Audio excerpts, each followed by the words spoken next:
It is now my privilege to introduce our guest speaker for today. Özlem Warren is a native of Turkey and the author of the cookbook Özlem's Turkish Table, Recipes from My Homeland. She was born and raised in Turkey and lived in that magical land for 30 years.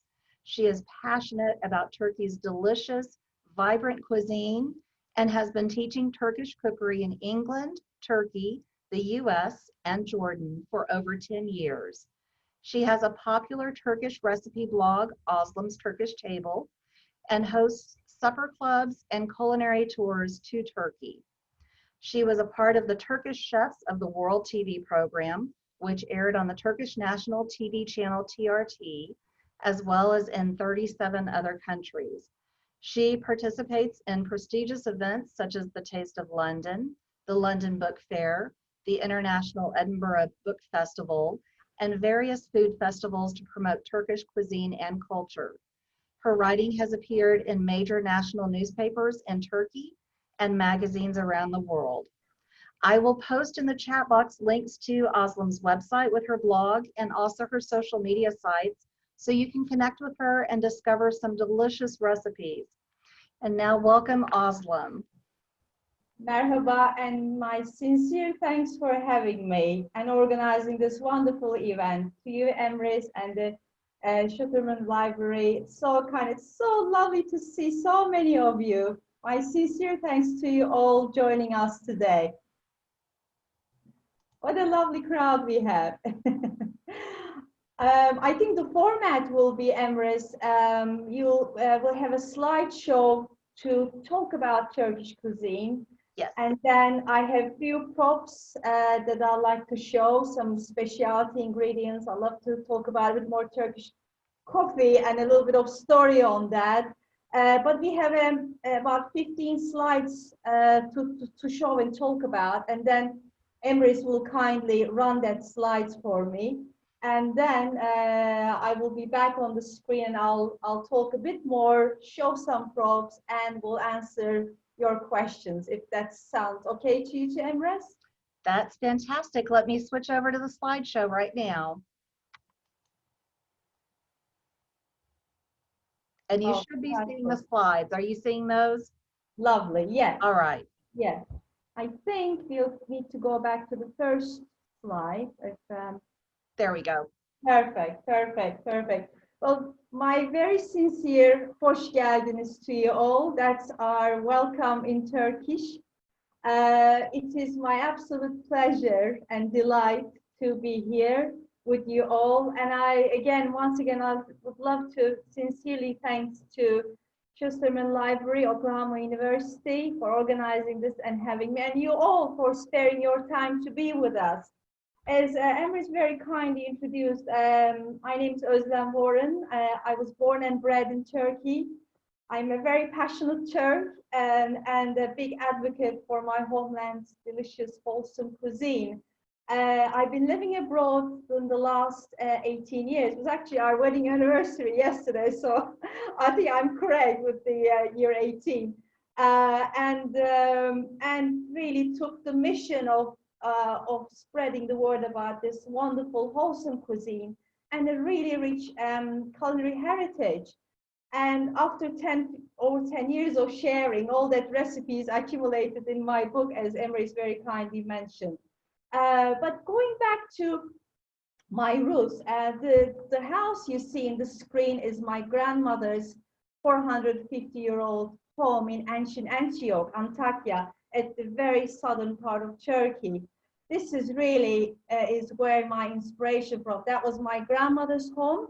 And in this home, under that fig tree and the pomegranate trees and the mulberry trees, I watched my grandmother and my mother cook some delicious food and see that passion for sharing. My uncle, Shakir, as well as my grandpa, Supi, they were both wood merchants, so they would trade cases of aubergines and tomatoes and eggplants and peppers within Antakya, as well as next door Aleppo, because Antakya is right by the Syrian border.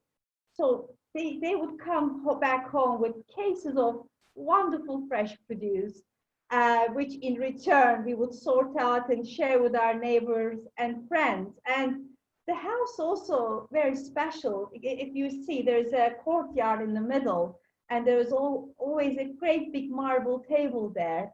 And oh, hello, Lara. Lovely to hear you're about Aleppo. Yes, you are very close. My grandma and my mom would prepare wonderful flatbreads, fillings, and dolmas and casseroles. So the way Antakya used to work and still is today, we would take that filling to the local bakery, fırın as we call it, and because the bakeries in Antakya not only makes your bread, but they also, it's like a community oven. They would bake your casseroles, they would bake your flatbreads, magic. And I'm really delighted to say today still Antakya acts like that. And another little note on this slide on about Antakya. It's a very special land, and it's a land of diversity. So it's an ancient city. Antioch, the name Antioch actually appears in the Bible. It was one of the major 3 cities back in 4 BC with Alexandria. And actually it's the first city where the Christianity started to spread. The early Christians came to St. Peter's Church. Well, actually it was a mountain, Habib Necar mountain. They carved the mountain, turned into one of the first churches and started spreading Christianity. And today in Antakya, there is the Christian community, there is the Jewish community, there is the Muslim community, there's the Armenian community, and everyone coexists together. And I clearly remember as a child celebrating Hanukkah with our Jewish neighbors, Noel with our Christian neighbors, and we would break our bread for Ramadan. And that's really so special about this part of the world. And I really try to spread the word. And Antakya also, on a gastronomic level, included in the world's UNESCO's City of Gastronomy last year. It's a fantastic accolade because it has such a melting pot of traditions that that the city promotes. So I'm now going to move on to the next slide. That's a special one. That's my dear mother Gulcin. My source of inspiration. That's one of the special times we had a chance to teach Turkish cookery at the Istanbul Culinary Institute. You know, mothers, I'm sure in many cultures, is a huge source of inspiration. And I grew up watching my mother cooking for an army, as we do in Turkish cuisine. We can't cook only a small portion, it has to be lots. But it's an act of love, you know, sharing is an act of love for us, cooking for someone. And I'm grateful to have a chance to have a role model like my grandma and my mother, who infused us the love of cooking and love of sharing. We can move on to the next slide. And a little bit of what I do. Living abroad, I noticed the Turkish cuisine has not been known very well, you know, apart from the kebabs. Don't get me wrong, we love kebabs, but no one at home makes kebabs. We make beautiful vegetables cooked in olive oil, lots of vegetarian dishes, mezes, dolma. So I really wanted to showcase what is actually cooked in Turkish homes. So that gave me a chance to teach Turkish cookery when we lived in Austin, Texas, and we lived there for 6 years at Central Market Cookery School at the Down Photo, and Boston with Milk Street, in Amman, Jordan, in Turkey, and in Europe. And I still go back and teach in Texas. Unfortunately, this year, due to pandemic, we couldn't do, but I will be back. And on December the 5th, I have an online class with the Milk Street Cookery School, which I'm really looking forward to. So I'm very grateful for this opportunity to be able to spread the word on Turkish cuisine. Okay, let's talk about a bit more on Turkish cuisine. If we can move on the next slide. Indeed, Turkish cuisine is very much based on seasonal cuisine, seasonal produce, and it comes with thousands of years of heritage. We may not have strawberries in every season, but when they are in season, They are fantastic and packed full of flavor. Anatolia is also has been a land of rich culinary heritage. It's because it's been the land of Hittites, Lycians, Persians, ancient Greeks, Romans, and then Ottoman Empire, and today Turkish cuisine. So all that incredible richness with various civilizations. It was like a melting pot. So we took many aspects with that. And the Turks were actually nomads. They lived in Central Asia from the 4th century up to 6th. And their diet was really based on dairy and meat and flatbreads, as you can imagine, with moving nomads.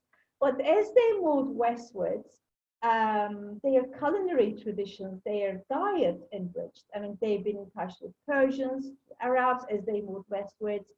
And, they incorporated dried fruit, rice, and then tomatoes and all that vegetables. And once around 13th century, they made it to Anatolia, the central homeland of Turkey today.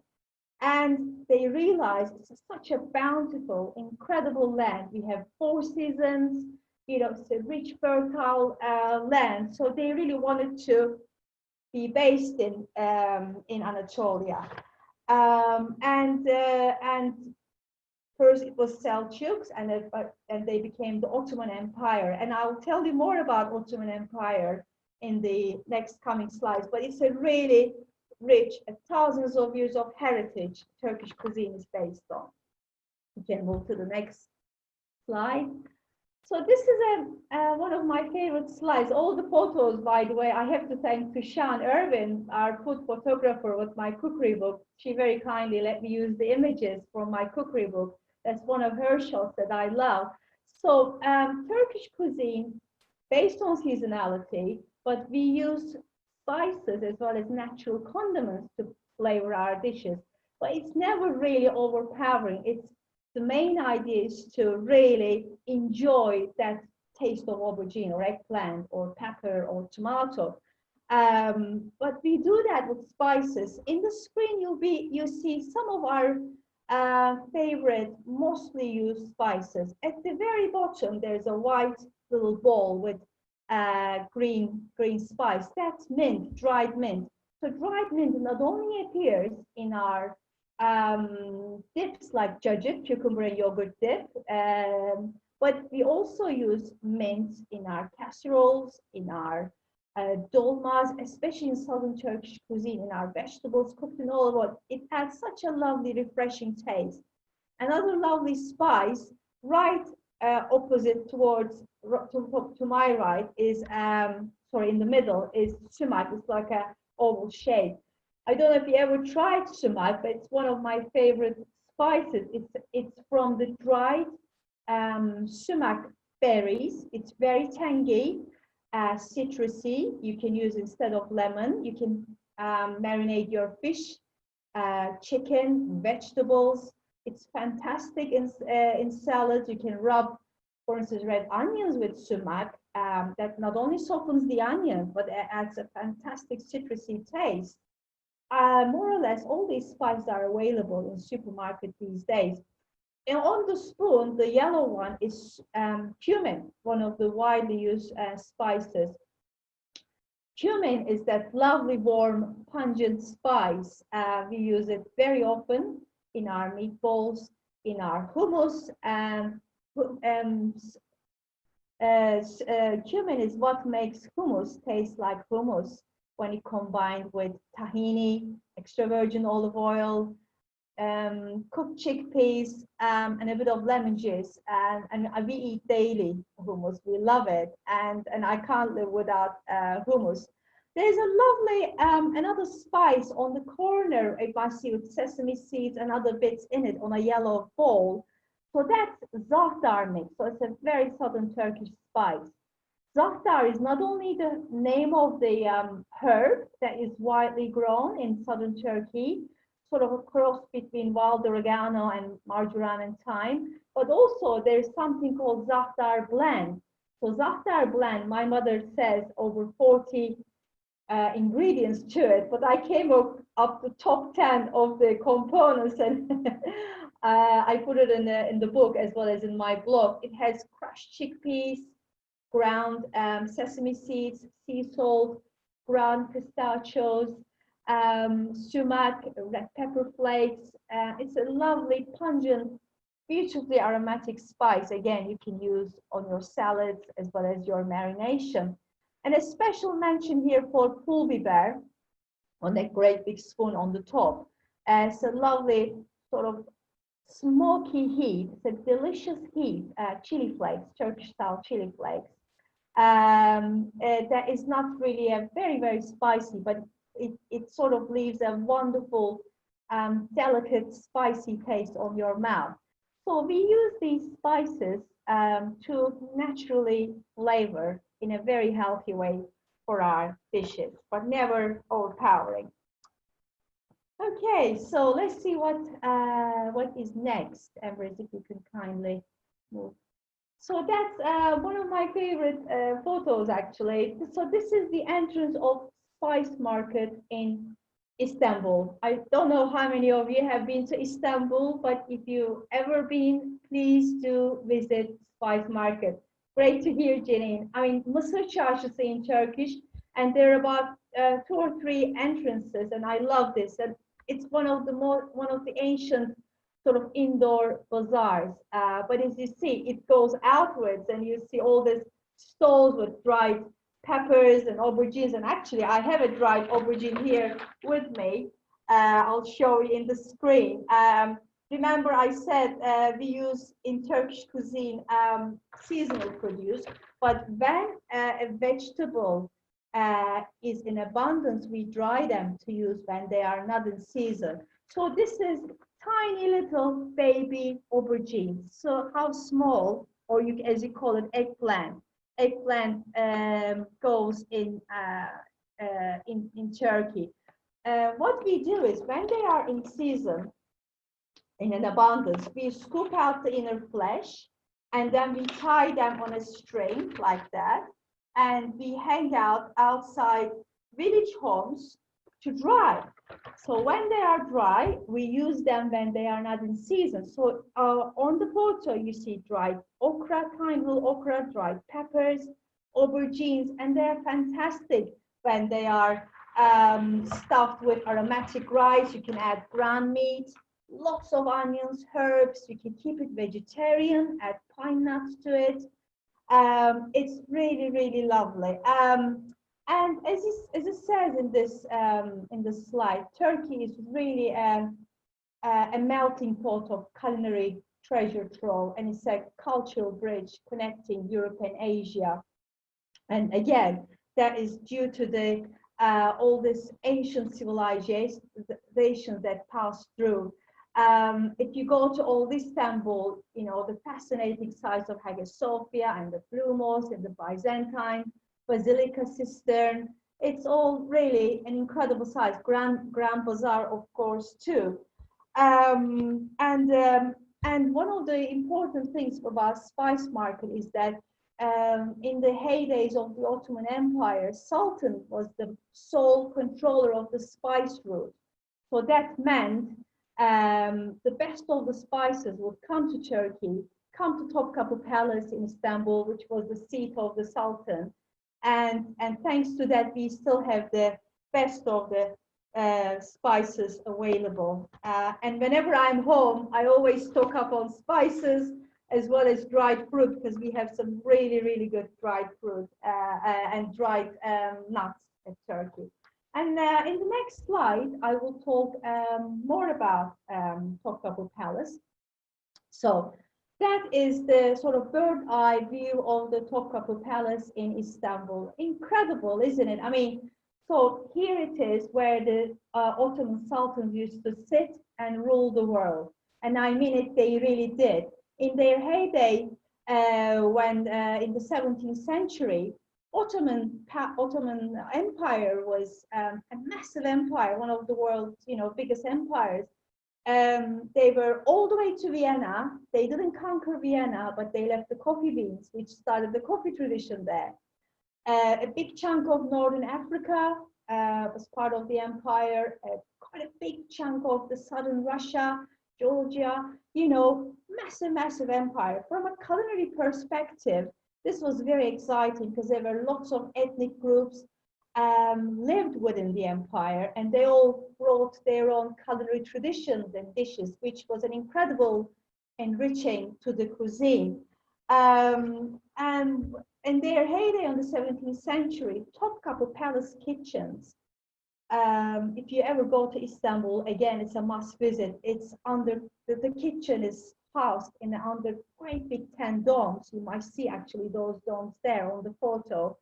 Each room as big as, you know, my living room, sorry, each big pot, I should say, as big as my living room, because in their heyday, they would cook for 10,000 people a day. So over 1,300 chefs and sous chefs would cook over 10,000 people. They would cook for the private courts of the, you know, palace. They would cook during the festivals to be food to be delivered to the poor. They would cook for the special ceremonies during Ramadan and all that. They would cook for Sultan's guests, for trading and all that. And one special ceremony was when Sultan's special soldiers, janissaries, every first day of the month, they would be paid, and Sultan would give a great big banquet. And while doing that, at the end of that banquet, Sultan would serve a rice with chickpeas, but in that chickpeas, he would write small coins as big as chickpeas and ask janissaries to spoon the rice. And whoever would get that little gold coin, gold chickpea piece, that with the lucky janissary of the month. So there were lots of traditions that would attach to the cuisine. There were plates that would change color, because at one point Sultan thought, you know, my life in danger, I don't want to be food poisoned. So he would get special plates where if it's poisonous, the plate would change its color. So it's an incredible, fascinating collection of china at the Topkapi Cuisine, Topkapi Palace kitchen section that you must visit. But that enrichment with all the ethnic influences has been always the highlight. Now we can move to the next slide. So Turkish cuisine has all that enriching, all that influence from Ottomans and the Byzantines and the, you know, Romans and the ancient, you know, Persians and all that. And it comes with all that rich experience. But today's Turkish cuisine reflects on looking forward, being more modern, more healthy. They used to use much more butter in those days, whereas we more or less use olive oil in our day-to-day cooking. And when we look at the main categories in Turkish cuisine, we can be listed as in, you see the screen. Soup has a very special place in Turkish cuisine. I clearly remember my dear beloved dad, you know, when whether he would have a big feast or a small feast, he would always start with soup. Soup always has been the focal point. When you go to Anatolia, in the heartland, middle Anatolia, some folks start day with the soup because it's such a wholesome way of starting the day. It could be a lovely lentil soup, one of the most popular recipes in my book and the blog. A hearty lentil soup with cumin and pepper flakes with a little drizzle of that pepper flakes infused olive oil that would set them for the day. Dips, hot and cold mezes, one of my favorite things to eat. That could be lovely savory böreks, pastries, it could be salads, it could be dips, because we have a big culture of sharing and getting together and eating together. So mezes feature very heavily. Savory pastries and böreks is my soft spot, and especially living abroad, something I dearly miss and I recreate a lot in my home. We are talking about tray baked filo pastries or yufka pastries with courgettes, with cheese, with spinach, sometimes ground meat and onions. Growing up as a child, the mesmerizing smells of those böreğs always welcomed me from school. And I try to do that at home for my children. It's always a highlight of the Turkish cuisine, one of the highlights. Salads, we eat a lot of salads in Turkish cuisine, and based on seasonality, it could be baked beetroot salad, it could be a fragrant cucumber tomato salad with pomegranate molasses. Very, very healthy and very vegetarian and vegan friendly too. That comes into the next category, vegetables cooked in olive oil, zeytinyağlıs. One of my favorite parts of Turkish cuisine because it's very healthy. Vegetables poached and cooked with a little water in their own juice with olive oil and usually dressed with lemon juice. We would use eggplants, we would use leeks, we would use okra. Any vegetables can be cooked this way and actually tastes better the next day. So it's a fantastic thing that you can prep ahead of time. Turkish breakfast, another favorite, which I'll talk more in the next slide. Casseroles and kebabs, one of the most popular sections in Turkish cuisine. Again, very family friendly, meatballs, casseroles, dolmas, vegetable-based casseroles feature very often in Turkish cuisine. Also whole grains with bulgur, rice, legumes. We use a lot of chickpeas, lentils, beans, very much a part of Turkish cuisine. And fish and seafood, Turkey has borders with Aegean Sea, Mediterranean Sea, and Black Sea in the north. So we love fish and cook it very simply, grill it, and a big part of the cuisine. Cakes and desserts, I'll have a special section in the coming up slides.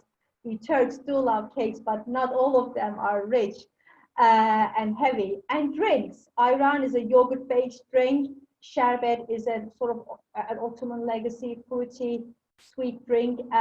Turkish tea, chai, and Turkish coffee, as I showed here with my cup, which I will talk more in the upcoming slides. But these are the main categories of Turkish cuisine. Emrys, if you can, thank you. So with my roots going back to southern Turkey, my cooking is very much influenced by southern Turkish cuisine. And here is a few ideas for you that what incorporates southern Turkish cuisine. So a lot of grains, as you see, bulgur is a whole grain we use a lot. Chickpeas and as you see, green lentils. We also use red lentils. Red lentils is used more in the pilavs, and orange lentils, red lentils used in soups, and the green lentils is used in pilavs and the rice. And we always flavor them with pine nuts if we are making aromatic rice. We use kidney beans, and we use nuts, not only dress our salads, but we also add in our main courses. We have a lovely Caucasian chicken, and that we have a walnut sauce with these served, for instance. And also, we use natural condiments. You'll see in the middle, there's a dark liquid, that's pomegranate molasses. Nar ekşisi, as we say in Turkish. The lovely sort of boiled down juice of pomegranate, which we use a lot in southern Turkish cuisine. And now, with being so healthy, most health food stores carry pomegranate molasses is much more widely available. As you see, it is a very healthy cuisine with lots of plant-based and vegetarian options too. If we can move on to the next slide, I'll talk a little bit more about bulgur. So that's our iconic kısır salad, pomegranate, spicy bulgur wheat salad with pomegranate molasses. I love it so much that actually it's at the cover of my book here. It is a fantastic salad, and I'm delighted to say you can get bulgur in all the supermarkets these days. When I lived in Austin, Texas, Central Market had it, Whole Foods Market had it, HEB had it, and I think you can get online too. It's coarse as well as fine versions available. Fine version is mostly used in salads, and coarse version is used when you make our courses pilav rice. It's a fantastic grain. It's a whole grain, but it's not gluten-free. If you are after for a gluten, indeed, Emine, I feel the same. I can eat kusur every day. If you are after a gluten-free version, I suggest you use quinoa. Replace bulgur with quinoa, but quinoa has it needs longer cooking time. So make sure you cook quinoa and then add flavors with the onion and the pomegranate molasses with the spring onion and all that, and decorate with this lovely pomegranate seeds on top. So it's one of those dishes that gets better the next day. So I always make it a bulk because it always tastes better the next day, and fantastic with grills too. If we can move on to our next slide, I will talk a bit more on the Turkish breakfast. How about this for breakfast? I mean, that sums up Turkish cuisine for me. You know, this is one of my favorite things to eat. As you can see, it's very colorful, very sort of healthy. There's always eggs cooked different ways. There's eggs with spinach and onion over there. In the middle, there's another pot. We call it menemen. Eggs cooked with peppers, tomatoes, onions, and we scramble it. It's a gorgeous, gorgeous dish, one of the iconic Turkish breakfast dishes. At the corner, there's the Turkish sesame coated bread rings. We call it simit, one of our most favorite street foods. Lots of whatever seasonal fruit is available, like or either watermelon, karpuz, or çilek, or kiraz, vishne. We have it. We would always have some sliced cucumbers and tomatoes. We have some cheese. We would have lovely börek. There's in the middle. There's a tray-baked börek. One of the favorite recipes in my blog with spinach and cheese, or parsley. In Antakya, we also have some lovely regional salads, like at the corner on the left. It is olive salad with pomegranate molasses and za'atar that I grew up eating. You know, it is especially a weekend treat for us. We would have that in most Turkish homes as a brunch, and with your family and loved ones with you. It could take a good few hours to go through it. But you can have this feast for a brunch for yourself, at least a few of them, and you can prep most of them well ahead of time, which always helps. Now let's talk a little bit more about desserts, because desserts play a very important role in Turkish cuisine, and they are really the center of weddings and family celebrations, as well as religious festivals. So you see a couple of iconic favorite Turkish desserts here, thanks to Sean for this beautiful shot. So baklava, you see the baklava dilim, as we say in Turkish, diamond shapes here. And baklava is one of those desserts that was perfected in the Ottoman Palace kitchens. And I love baklava. Everyone thinks it's so difficult to make baklava. On the contrary, it's so easy to make. And one of the nice things about making baklava at home is that you can control how sweet it will be. One of the projects we've done with my 13-year-old daughter during lockdown was to do some YouTube videos. So I have an Özlem's Turkish Table YouTube channel that I go through so many favorite Turkish dishes, including baklava. By all means, feel free to check out and see. It's easier than you think. But we not only have rich desserts like baklava, but we have much milder desserts. So for instance, semolina sponge cake with a zesty syrup. And that cake has some lovely yogurt and grainy semolina in it, and actually much lighter than you think. We have in that tray small bowls of carrot paste with walnuts, with coconut, shredded coconut over the top. We have the kinefe dessert, which is an iconic dessert of Antakya and southern Turkey. We also have some lovely fruity desserts, which I'm very partial. baked apricot dessert with walnuts, or baked pumpkin dessert. The way we bake pumpkin, kabak tatlısı as we say in Turkish, is we cut the pumpkin slices, we put some sugar over the top and let it the water to come up overnight or 8 hours ahead of time. And after 8 hours overnight, you see a lot of water appeared on your tray. And then we bake that pumpkin with that juice in the oven. It's amazing. So pumpkin gets candied, crystallized, caramelized, gorgeous, and we serve it with some clotted cream and walnut pieces. And sometimes folks would add some tahini over the top to serve. When we lived in Austin, so many of our dear friends served that for their Thanksgiving after we introduced. And it's a lovely sort of alternative to pumpkin pie, or a nice, more perhaps healthier way of enjoying dessert. So not only sort of richer side of desserts we have, but we have fruity desserts too. And semolina halva, of course, irmik helvası, when a dear family member or a friend passes away, we bake semolina halva and we distribute all our friends. So there is a lot of sort of desserts that is attached to traditions and religious festivals and all that too. But some of them actually more healthier than you think. And so Turkish coffee, let's talk a little bit more about Turkish coffee. It really is more than a drink. And once the presentation is over, I'll love to, on a big screen, show my cup and the Turkish coffee pot.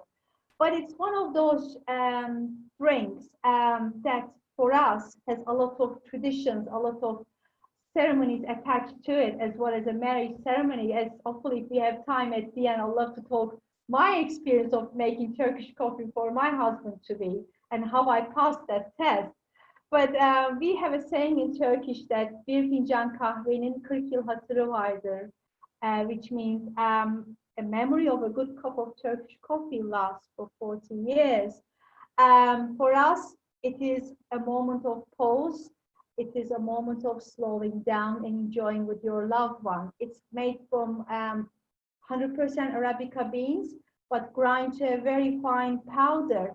And in this day and age where coffee is so much associated with being on the go, and you know, a bit of rush in a way, we would sit down and enjoy a sip at a time. And I think it's the perfect example of perhaps mindfulness of today, because it makes you stay in the moment, perhaps, you know, enjoy with a loved one, with reflect. I tend to call my dear mother when I cook mine and catch up with her day, and I ask her whether she had her coffee, and she, because it's her favorite cup of the day, and a lovely traditions attached to it. And as I said, at the end, I will tell you my little story with my cup of with Turkish coffee. But it's one of our iconic drinks, along with chai, Turkish tea, which the, you know, we maybe drink 10 cups of today. You know, it's a big part of Turkish drinks. Now, if we could move on to the next slide. And above all, really, it's all about hospitality. It's all about sharing. And in this image, you have my grandma and her dear sister there, and my mother with her brothers and sisters at the back, and my husband and myself. And I try to summarize a little bit what it means to us. It is, we have a saying in Turkish, "Başımın üstünde yerin var." That means I place you at the top of my head, and that's how we try to treat our guests. We always think slice of bread tastes better when it's shared, and I never forget my dear grandma in Antakya, in that 450-year-old home that you saw at the beginning. When we had dinner or when we had lunch, she would always place a couple of extra place on the table, I would ask her, why do you do that, Grandma? You know, we have 8 on the table, we have 10 plates. And she would say, I know someone will always turn up. You'll hear the door knocking. And I like to make sure we could invite them in and welcome them to our table. And that's how we grow up. People would come unannounced and they would be welcomed to you because that's their way of sharing that they care, they love. My mother, when I was very lucky that they came, both my children were born in Austin, Texas. And my mother, as they stayed that 3 weeks, she cooked lunch, dinner every day. Not only that, she filled in our freezer before she left to make sure we had food when she left. When I was looking and trying to adapt to the baby life, and that was her way of sharing that she cared, expression of love.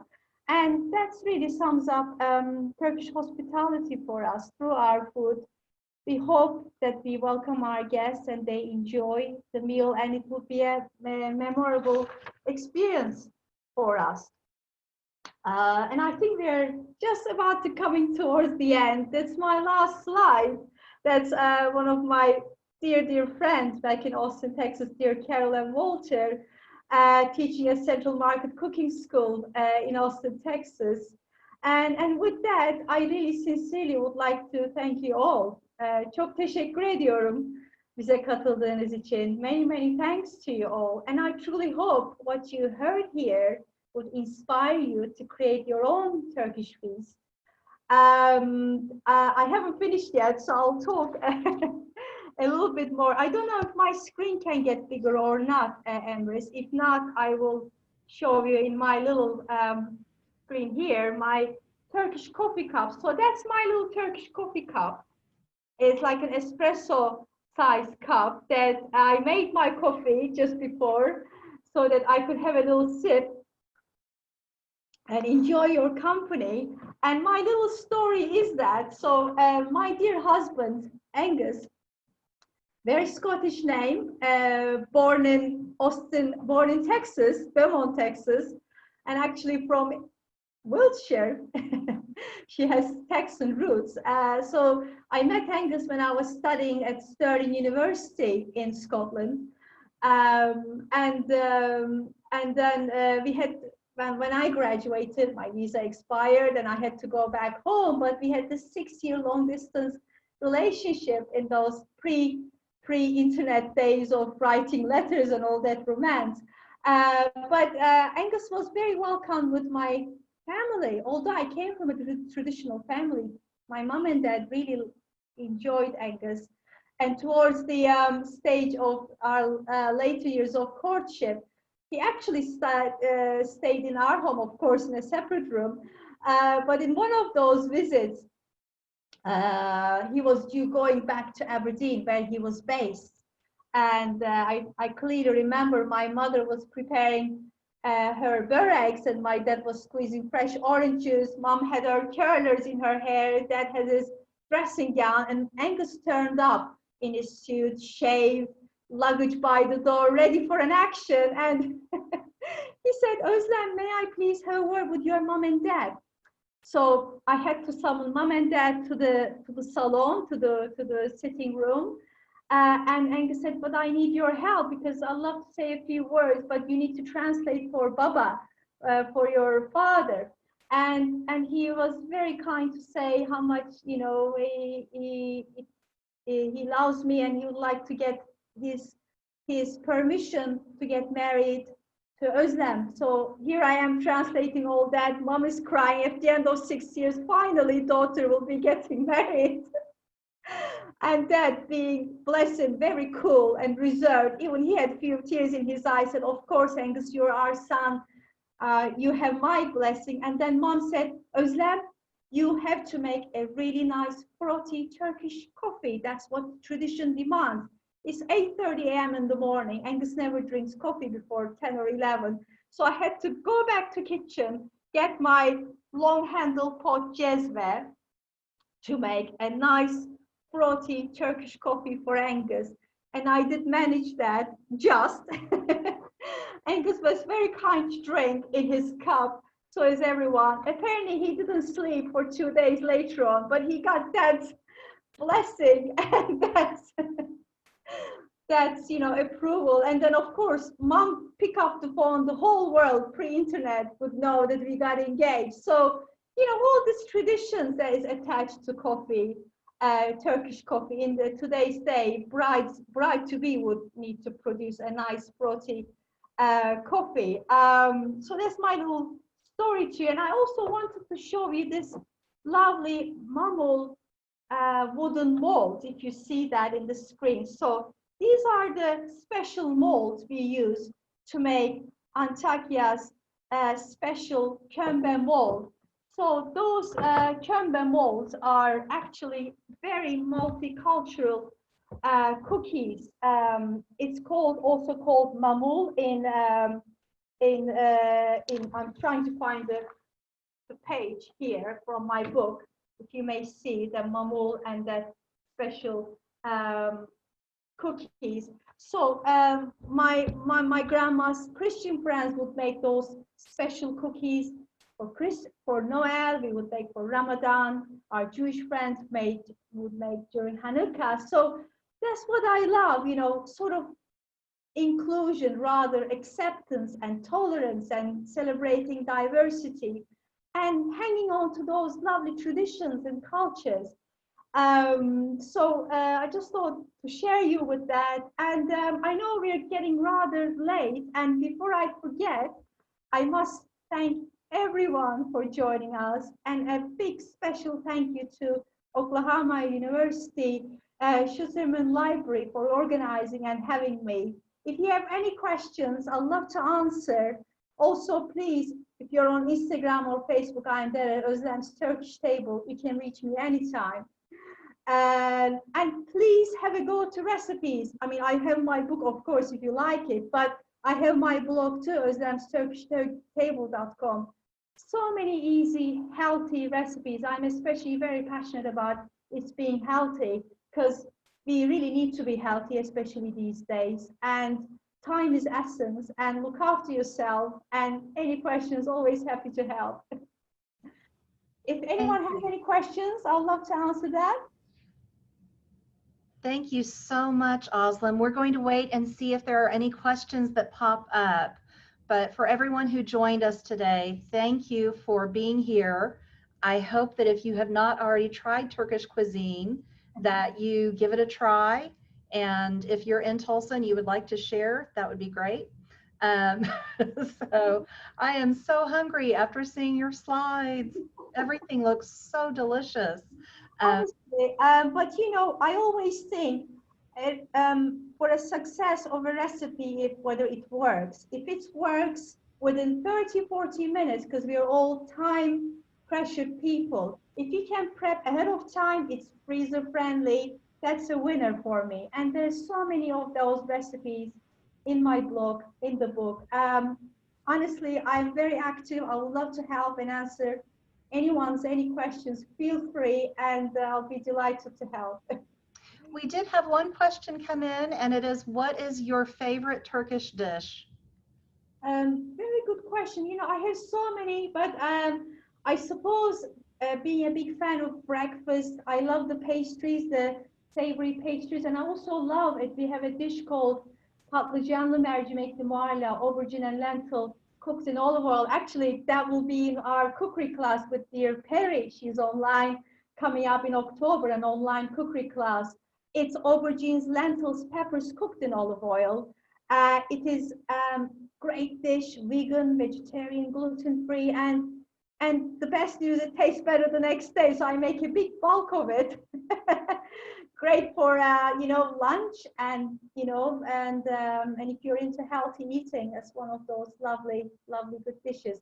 Easy to prep. And we have another question here about how long does it take to make the best quality bulgur, and that is from Hassan, aged 9 years.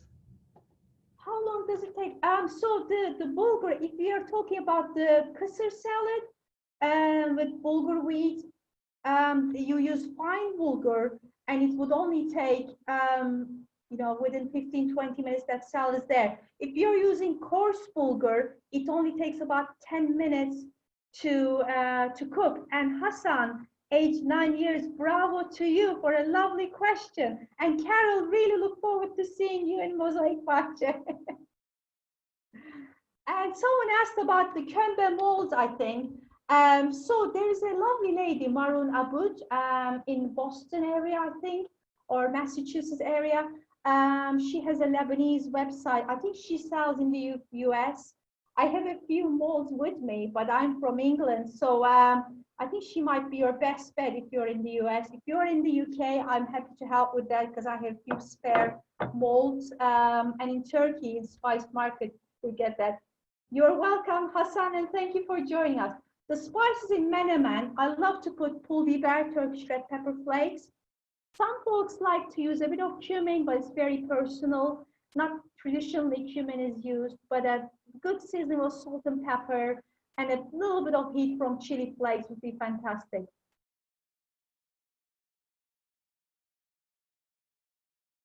Is there any other questions I can be of help? And I thank everyone again. I know time is of essence, and thank you, Sarah, for your kind book, and Emine, many, many thanks. Some really gorgeous, gorgeous comments. I can't thank you enough, and I love technology in the sense and how it connects everyone. And I'm very grateful. And do please reach out. Do have a go at the recipes. It's always that first step, don't forget. Once you have a go, you'll realize, oh, I waited all those years. I can do this stuff. Check out the YouTube channel, Özlem's Turkish Table. Reach me out on Instagram, Facebook. Always very happy to help. And Özlem, we do have one last question here from Natalia, aged 13. How long does it take to make the perfect Turkish coffee? Natalia, what a lovely question. About 3 to 4 minutes max. I would use low to medium heat because you like to have that nice crema, that froth over the top. And then once it starts bubbling up, you see that nice froth, put it in your cup halfway, and then put it back to the hob and have another little boil and gently start boiling it down. And within 3 minutes or so, you'll get that lovely Türk kahvesi. And afiyet olsun to you. All right, Özlem, again, thank you so much for sharing your time and your stories and your expertise. And I encourage everyone to check you out on all of your social media channels and especially on your blog where you have so many good recipes. Çok çok teşekkür ederim, as we say in Turkish. It's been an honor and pleasure. Many thanks to you all. Sincere thanks to Katie and Emrys to get this organized, and Oklahoma University and Schusterman Library. And I'm honored, and hopefully we'll do it again sometime. Maybe I can cook for you at that time. That would be perfect. Thank you so much. Thank you very much, everyone. Afiyet olsun and hoşça kalın. Çok teşekkürler.